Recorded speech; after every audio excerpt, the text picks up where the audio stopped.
manusia, di antara tanda sikap mengandalkan amal ialah berkurangnya berharap kepada Allah tak kala ia khilaf.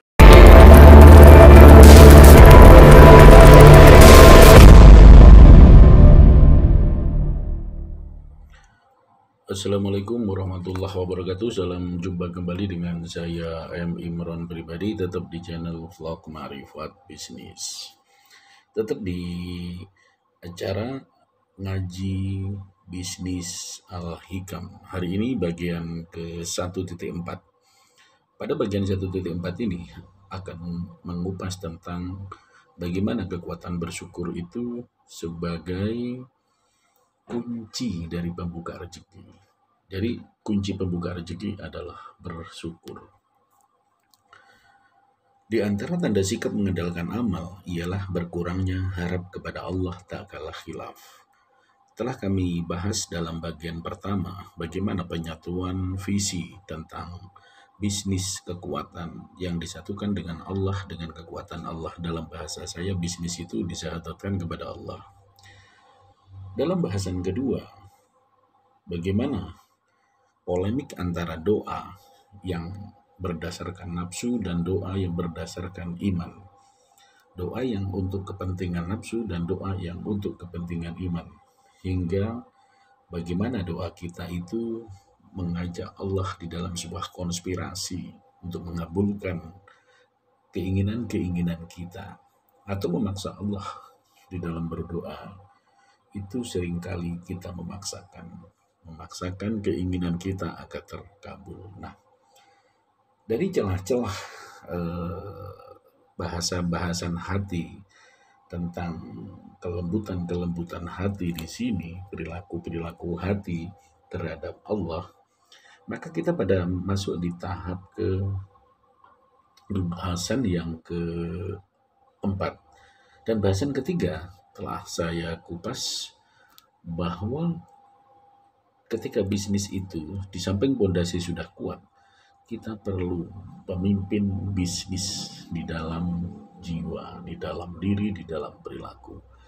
Telah sebutkan bahwa iman adalah sebagai pemimpin di dalam menjalankan sebuah bisnis. Sementara syariat Islam adalah sebagai kaidah role model, sebagai objek, sebagai alat parameter untuk membuat SOP-nya berdasarkan syariah Islam. Tentu berdasarkan dengan kaidah-kaidah rukun Islam. Sementara iman adalah sang pemimpin di dalam konsep bisnis. Nah, di dalam konteks ini kita akan membuka sebuah kunci rezeki. Banyak kajian-kajian di dalam YouTube, di dalam media sosial, dan di dalam di dalam majelis-majelis tabligh dan seterusnya itu sudah dikupas bahwa kekuatan dari bersyukur itu mampu mengalahkan kekuatan doa. Maka benar sekali jika di antara tanda sikap mengandalkan amal ialah berkurangnya harap kepada Allah tak kalah khilaf.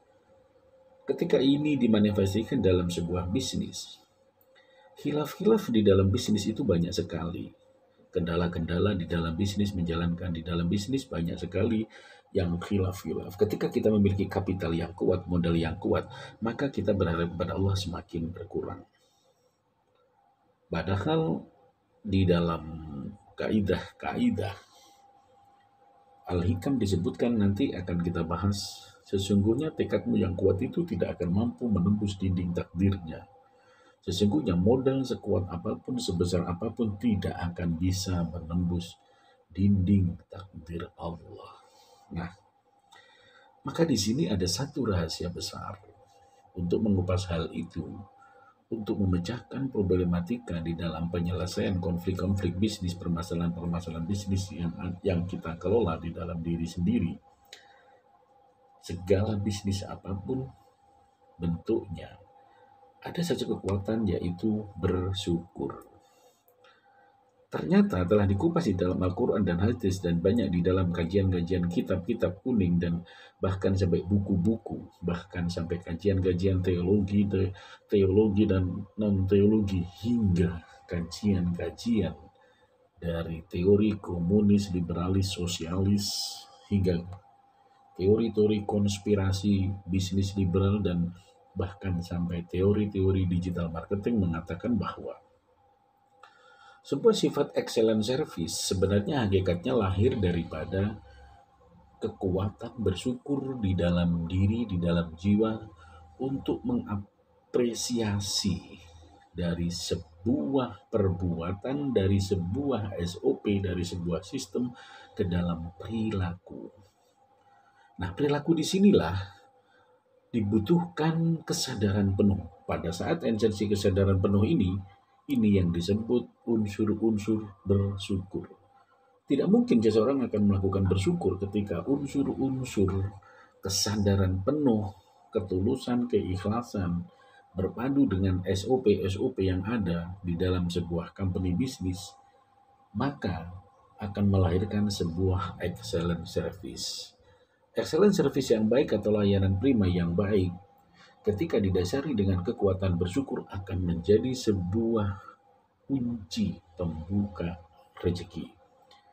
Mengapa demikian? Karena akan melahirkan cahaya-cahaya malaikat yang tersebar di lingkungan kita, di semua penjuru-penjuru lingkungan bisnis kita, akan membuka tabir-tabir hijab, akan membuka realita-realita yang akan melancarkan bisnis. Dalam arti singkatnya adalah sebagai pembuka rezeki, pintu rezeki. Mengapa? Ketika excellent service, layanan prima, pelayanan yang terbaik telah diberikan, ditambah kesadaran penuh dari jiwa yang tulus ikhlas dalam arti kata bersyukur, maka semua tim yang menjalaninya akan berjiwa besar. Nah, di sini satu kesadaran penuh yaitu bersyukur.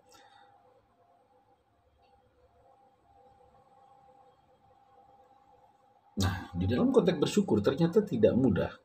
Ada satu hal kendala bahwa bersyukur itu ada dua tahapan kondisi.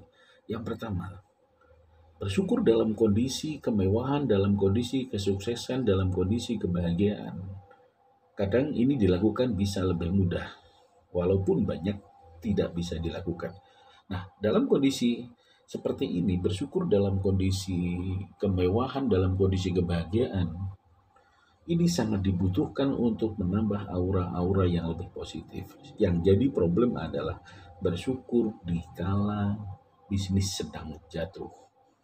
Bersyukur di kala keterpurukan bisnis yang sedang jatuh, tidak mudah melakukan sebuah realitas ketulusan, kerendahan hati, pengakuan diri, bahwa kita harus mensyukuri itu sebagai sebuah peluang, sebuah kekuatan, sebuah strategi, sebuah syariah, sebuah jalan yang harus kita benahi, kita perbaiki dengan cara bersyukur.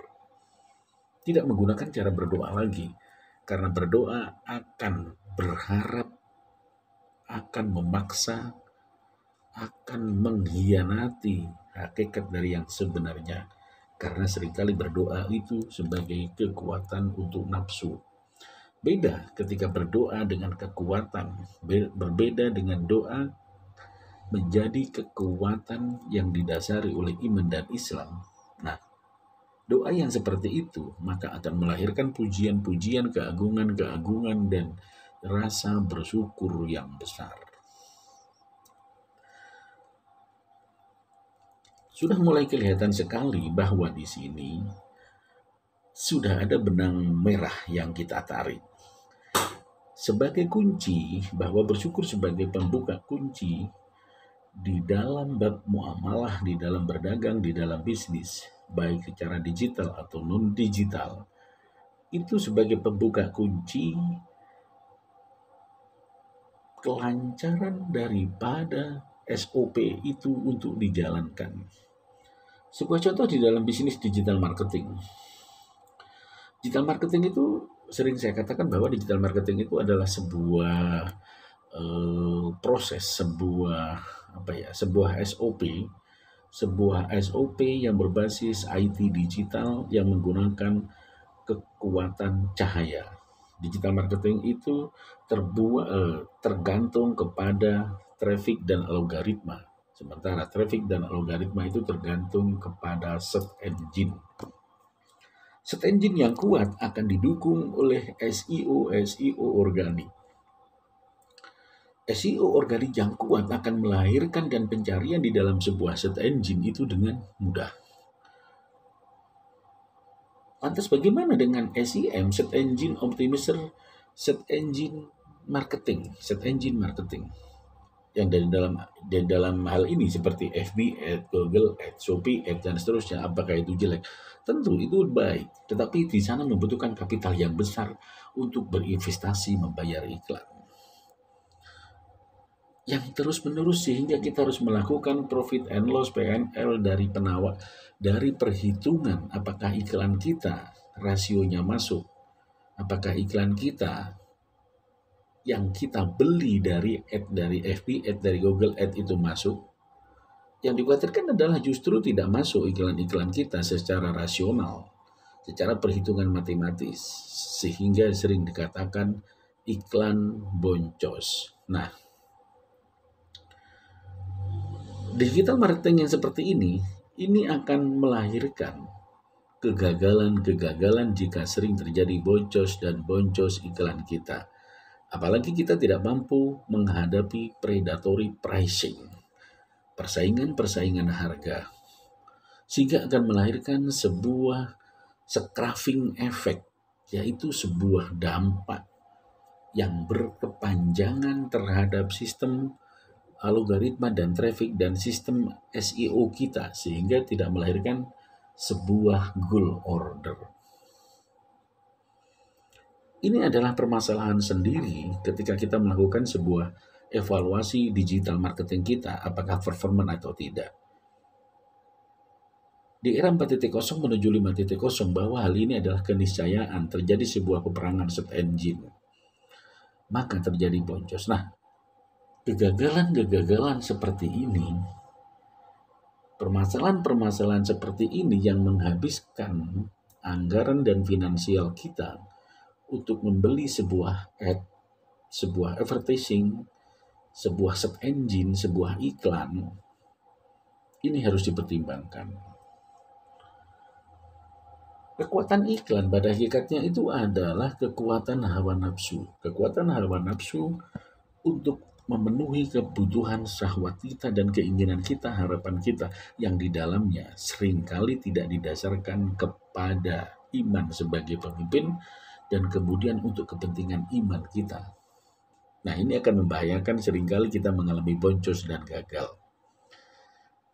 Mengapa kita tidak berpikir bahwa ada satu metode yang terbaik, yaitu dengan pola search engine berbasis organik, dengan membayar karyawan, dengan menjalankan SOP iman sebagai pemimpin, dan kemudian kita kontrol dengan kaidah-kaidah syariah di dalam SOP kita, ditambah dengan kekuatan bersyukur. Maka di sini akan melahirkan sebuah cahaya-cahaya besar yang kita sebut SEO langit. Kembali lagi kepada Al-Hikam, di antara tanda sikap mengandalkan amal ialah berkurangnya harap kepada Allah tak kalah khilaf. Satu keputusan dan keniscayaan bahwa konsep bisnis di sini dalam contoh bisnis digital marketing kita, ketika mengalami boncos-boncos seperti ini, artinya ada kekuatan syahwat, kekuatan nafsu yang tidak didasari oleh metodologi konsep bersyukur yang baik. Konsep bersyukur yang baik sudah saya jelaskan dijelaskan tadi bahwa perpaduan antara excellent service, pelayanan prima dengan SOP dilandasi dengan kekuatan bersyukur. Maka ini sebagai kunci pendobrak rezeki. Yang di sini saya sebut sebagai SEO organik berbasis langit. SEO berbasis langit ini akan melibatkan banyak orang sekali dan tenaga kerja. Ini sebagai konsep ibadah kita dalam bermuamalah. Nah, satu hal yang perlu diperhatikan, peperangan di era digital itu sangat soft, sangat lembut, sangat halus, dan sangat pekat. Tiba-tiba uang kita habis. Belum yang berbisnis di trading, afiliasi, di forex, di saham, di gamer, dan berbagai macam bisnis-bisnis yang lain yang tidak mudah persaingannya. Nah, ada satu hal dalam kondisi bahwa seseorang itu selalu berhasil di dalam melakukan bisnis digital marketingnya, baik sebagai gamer, sebagai afiliatif, sebagai digital marketing, sebagai content creator. Ternyata berhasil dan berhasil, sukses dan sukses. Tetapi ada dampak sosial yang sebenarnya dia mengalami kegagalan.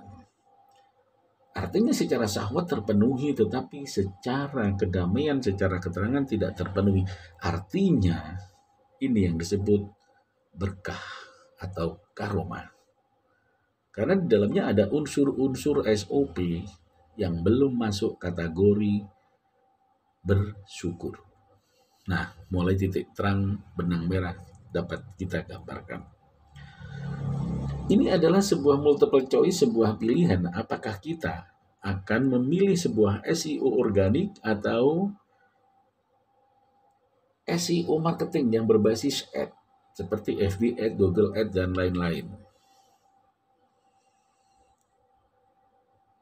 Sebuah kendala yang terjadi secara objektivitas ketika mengacu kepada Al-Hikam 1, yaitu di antara tanda sikap mengandalkan amal ialah berkurangnya harap kepada Allah tak kalah khilaf. Untuk mencapai sebuah kesempurnaan hanya satu kata, baik yang menggunakan kesuksesan secara ad, secara organik, SEO, dan SEM, Search Engine Optimizer, sama Search Engine Marketing yang berbasis iklan. Dibutuhkan satu SOP. Satu SOP yang dilandasi pola kepemimpinannya dengan iman dan ditambah bersyukur. Maka akan menjadi sebuah kekuatan dahsyat di era digitalisasi ini, di era bisnis digital. Lantas bagaimana dengan bisnis-bisnis yang lain yang tidak masuk atau tidak bisa digitalisasi? Nah, ini pertanyaan yang salah.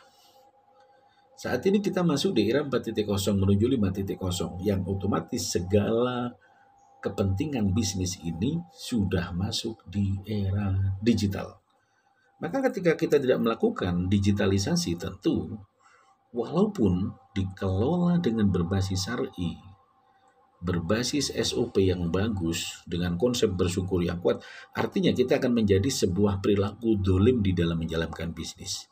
Artinya kita tidak bisa menempatkan kepada sebuah kondisi zaman.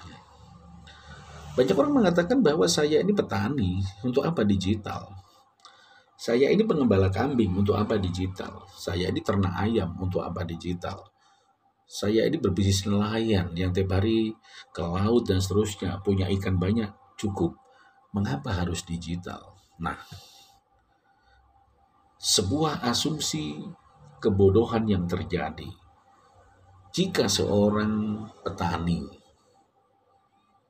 dia ke sawah mencangkul dan beternak sehingga seakan-akan tidak terpengaruh secara digital.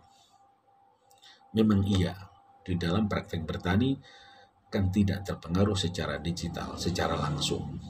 Tetapi ingat, hasil pertanian kita, hasil pupuk kita, hasil peralatan atau peralatan yang digunakan di dalam bercocok tani atau untuk memperoleh bahan baku dan seterusnya sangat terpengaruh dengan kekuatan era digital. Contoh pupuk. Pupuk itu dikendalikan marketingnya secara digital. Bagaimana kita petani tidak mengikuti pola itu? Kemudian kita beternak. Oke, kita berternak tidak melakukan digitalisasi marketing. Tetapi berternak kan butuh pakan. Pakan itu dikendalikan para pemain bisnis digitalisasi. Bagaimana kalau pakan kita terlalu mahal dan seterusnya sehingga harga jual padi, harga jual ikan, harga jual telur kita terlalu mahal dan tidak bisa mencapai BEP. Sementara yang di sana bersaing, kita menghadapi harga persaingan ketat yang sangat-sangat murah. maka terjadi sebuah predatory pricing dan kita kalah bisnis kita. Artinya, disinilah terjadi kedoliman bisnis, kesombongan bisnis yang terjadi kepada pelaku bisnis offline, yang dimana eranya sudah berbasis digital. Ini adalah bagian daripada di antara tanda sikap mengandalkan amal, ialah berkurangnya harap kepada Allah tak kalah khilaf. Kekhilafan yang menjadi keegoan nafsunya bahwa bisnisnya tidak tergantung kepada digital. Ini adalah sebuah kedoliman bisnis di era digital. Mari kita diskusi, mari kita sharing tentang hal ini. Boleh chatting, boleh sharing, boleh chat di bawah suka-suka dan bebas. Karena ini adalah sebuah pendapat. Ini adalah sebuah pemikiran, ini adalah sebuah kreativitas di dalam berpikir. Sebuah gambaran dari Al-Hikam yang saya jelaskan, yang saya kupas Al-Hikam bisnis ini, di antara tanda sikap mengandalkan amal ialah berkurangnya berharap kepada Allah tak kalah khilaf. Kekhilafan di dalam bisnis telah kita buat sebanyak-banyaknya. Dan kekhilafan itu seringkali tidak kita syukuri, tidak kita libatkan Allah, sehingga menyebabkan kegagalan yang numpuk sehingga akhirnya bertabrakan dengan SOP yang telah kita buat. Aturan-aturan yang telah kita buat bertabrakan dengan satu sama yang lain, bahkan dengan kepentingan kita, maka akan menjadi kekuatan besar titik kehancuran. Di sini artinya nafsu sebagai pemimpin gerakan bisnis kita, dan ini yang menyebabkan kegagalan di dalam menjalankan sebuah otoritas bisnis. Otoritas bisnis yang dijalankan dengan kekuatan nafsu, tentu di sini akan menghadapi kendala-kendala yang besar. Berbeda ketika otoritas bisnis dijalankan dengan kekuatan bersyukur, maka kendala-kendala yang berat, kendala-kendala yang tidak mampu, karena bersyukur itu adalah kekuatan cahaya. Penggunaan energi cahaya yang di dalamnya adalah relaksasi, di dalamnya adalah ketulusan, keikhlasan, kepasrahan, bahwa bisnis itu adalah sebuah perjalanan syariat. Nah, bisnis itu perjalanan syariat. Sedangkan profit and loss itu adalah rezeki. Rezeki ada dua, rezeki yang berupa finansial dan rezeki yang berbasis hutang. Apakah kita masih bisa bersyukur dengan rezeki yang berbasis hutang? Ini problem yang besar sekali. Sebenarnya rezeki yang berbasis hutang, umpama kita punya hutang 100 juta. Ini adalah rezeki yang harus kita manajemeni, yang harus kita kelola dengan baik. Bagaimana mengelola piutang ini? Ini harus kita bayar. Bagaimana cara membayar? Maka harus mengembangkan bisnis, dan bisnisnya profit tentu kan. Nah, problem-problem ini adalah sebuah pola-pola khilaf yang dimaksud di dalam Al-Hikam. Ini adalah tak kalah khilaf. Maka kadang sering kita tidak berharap kepada Allah. Ini kesalahan-kesalahan fatal. Ini yang saya maksud dalam kajian ini adalah pembahasan tentang menjalankan sebuah konsep bisnis tak kalah khilaf, karena kita mengandalkan kekuatan amal, atau kekuatan modal, atau kekuatan sistem, atau kekuatan SOP yang seyogyanya itu tidak mungkin. Rumus itu berlaku 1 tambah 1 ada 2 sehingga menghasilkan kepastian dan keniscayaan. Tidak. Karena bisnis 1 tambah 1 bisa 5, 1 tambah 1 bisa 10, hasilnya yang tidak bisa ditebak. Karena hasilnya adalah merupakan sebuah takdir yang akan diberikan oleh Allah kepada kita, yang di dalamnya baik atau buruk, yang keduanya harus bisa kita syukuri. Oke, 25 menit berjalan. untuk membahas bagaimana syukur itu menjadi kunci di dalam pembuka rezeki, yaitu disatukan dengan SOP yang benar, SOP yang didasari dan dipimpin oleh kekuatan iman yang benar, dan syar'i sebagai pendopan daripada SOP, maka akan menghasilkan sebuah kekuatan cahaya yang besar. Ketika hal ini dikaitkan di dalam search engine marketing atau search engine optimizer atau menjadi iklan ad yang berbasis organik, maka akan menghasilkan kunci pembuka rezeki secara digital yang luar biasa yang tidak pernah kita bayangkan. Inilah yang disebut sebagai SEO langit. Terima kasih.